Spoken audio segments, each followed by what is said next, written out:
শুধু ঢাকা বিশ্ববিদ্যালয় না, আমরা দেখছি গত কয়েকদিন ধরে দেশের বিভিন্ন পাবলিক বিশ্ববিদ্যালয়গুলোতে এক ধরনের অস্থিরতা চলছে। এই অস্থিরতা কি আসলে কি পরিকল্পিতভাবে কেউ করছে, নাকি আসলে এমনি এমনি এই ঘটনাগুলো ঘটছে? ধন্যবাদ আপনাকে। মোটেই এমনি এমনি ঘটছে না।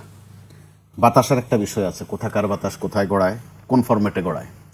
চিটাগং বিশ্ববিদ্যালয়ে কিন্তু আমরা দেখলাম একটা ভিন্ন মাত্রার, ওটাকে অস্থিরতা বললে কম বলা হবে, রীতিমতো নৈরাজ্য, ক্ষেত্র বিশেষে বর্বরতাও বলা যাবে।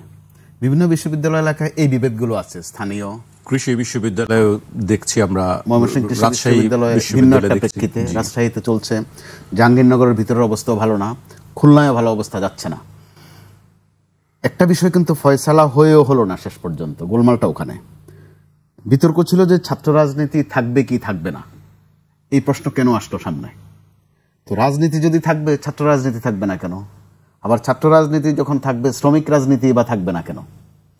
ওই ক্ষেত্রে মূল গোলমাল হচ্ছে যে রাজনীতি কতটা জনবান্ধব, কতটা মানুষের কথা ভাবে।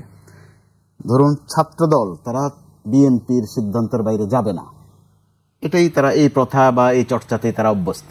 একসময় ছাত্রলীগ যেগুলো করেছে ওগুলো আওয়ামী লীগের বাইরে গিয়ে করেনি, কিন্তু এরপরে মাঝে মধ্যে সময়ের ব্যবধানে এই সাবজেক্টটা সামনে এসেছে, ছাত্র রাজনীতি কি থাকবে কি থাকবে না। সেটা সেই এরশাদ আমলও আমরা একবার দেখেছি, প্রেসিডেন্ট এরশাদ তার নিজের সংগঠন বিলুপ্ত করে দিয়েছিলেন। সিদ্ধান্ত ছিল যে ছাত্র রাজনীতি ভালো না, তাই তিনি সবার আগে করেছেন, অন্যরাও যেন বন্ধ করে দেয়, কেউ করেনি।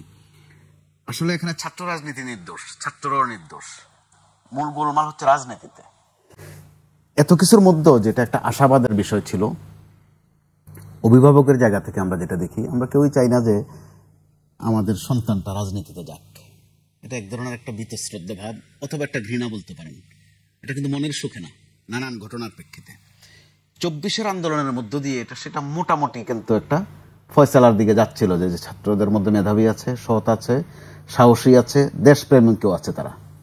কিন্তু আমরা অল্প সময়ের মধ্যে দেখলাম তাদের ভিতর থেকে যে খবরগুলো বাজারে আসছে, কাকের বাসায় কুকিল বা কুকিলের বাসায় কাক, ছাত্রলীগের ভিতরে শিবির, শিবিরের ভিতরে ছাত্রলীগ।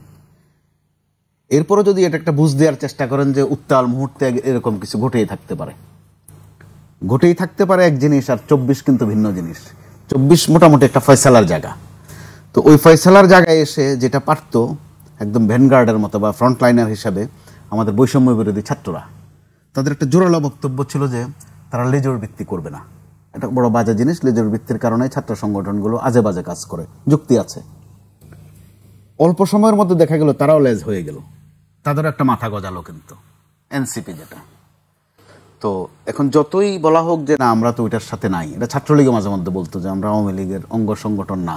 যখন একটা খুন খারাপই ঘটে তখন আওয়ামী লীগ থেকে কিন্তু ওইটাই বলা হয়।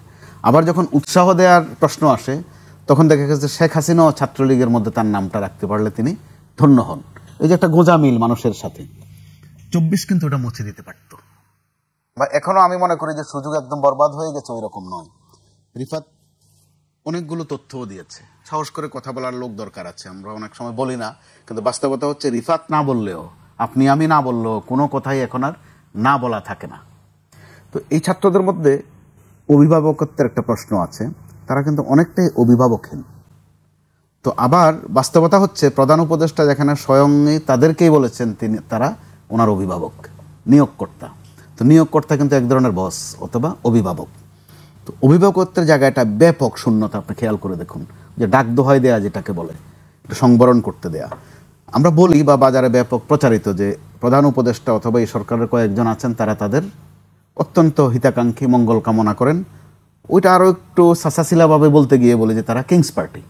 তো এই অপবাদ যদি সত্য হয়, অপবাদ হিসাবে যদি না নেই, তথ্য হিসাবে যদি নেই, আমরা খেয়াল করছি প্রধান উপদেষ্টা অথবা উপদেষ্টাদের মহল থেকে কেউ তাদেরকে কখনো খুব বেশি অভিভাবকত্ব করেন অথবা ডাক দোহাই দেন, সেটা আমরা দেখি না।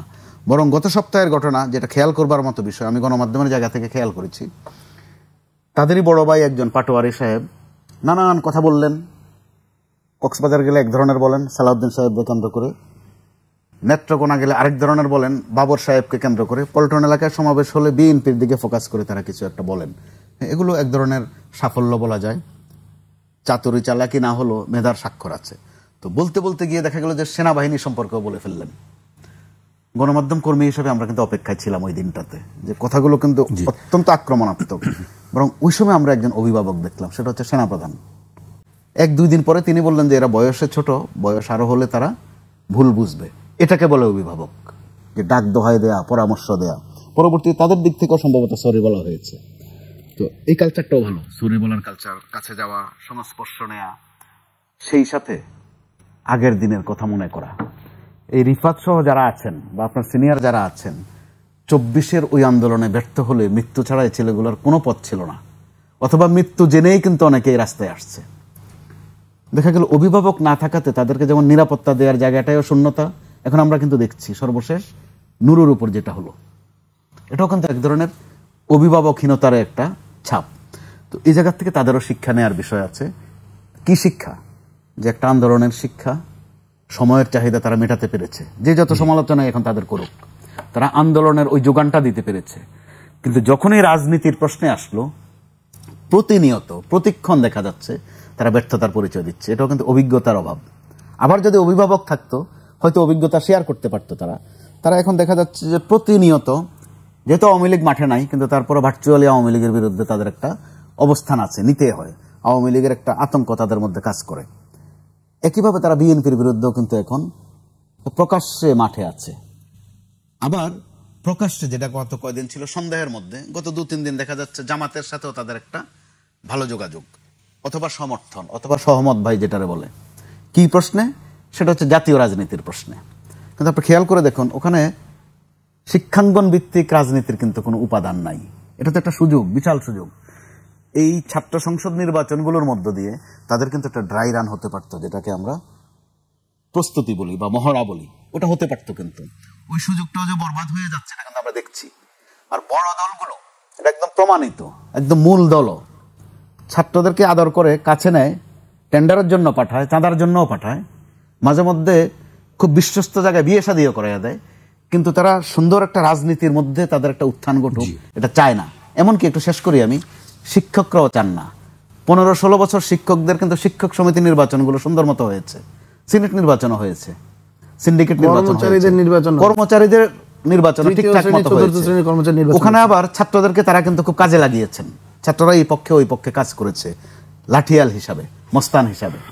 কিন্তু ছাত্র সংসদ হোক, তাদের মধ্যে নেতৃত্বের বিকাশ ঘটুক, তারা রাজনীতি একটু শিখুক, ওই রাস্তাটা কিন্তু কেউ দিচ্ছে না। খেয়াল করে দেখুন, একদিকে অভিভাবকরা চাচ্ছেন না অনিরাপদ মনে করে, আরেকদিকে শিক্ষকরা চাচ্ছেন না।